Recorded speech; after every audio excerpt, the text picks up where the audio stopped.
Venezia, la sua laguna e il suo entroterra solcato da fiumi. Molti di questi sono di risorgiva, come il Marzenego, che nasce a Resana vicino a Castelfranco e sfocia oggi nella laguna di Venezia in località Tessera.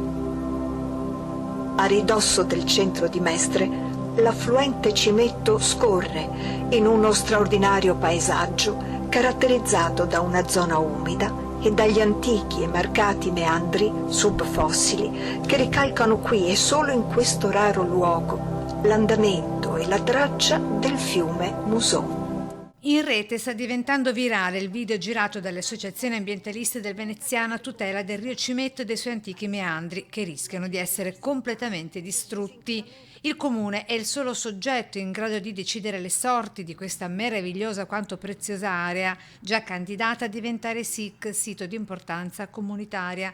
Ambientalisti che proprio non si arrendono al cemento e alla nuova strada di via Brendole Castellana al posto dell'oasi naturalistica, chiedono a Cafarsetti, ente appaltante unico, di rimettere in discussione il progetto ereditato e di valutare la controstrada proposta, ovvero il tracciato che si trova nei pressi della tangenziale tra la Gazzera e la Cipressina. Si parla di meno di 1 chilometro. Eccolo, sottolineato in rosso da questa immagine tratta da Google Earth, la richiesta, l'ennesima, da una delle aree verdi del Bosco di Mestre. Il Parco Zia è l'unico progetto che dialoga con il fiume, che lo considera un valore aggiunto, mentre abbiamo gli impianti sportivi a Zellarino che invece volgono lo sguardo alla strada, alla Castellana.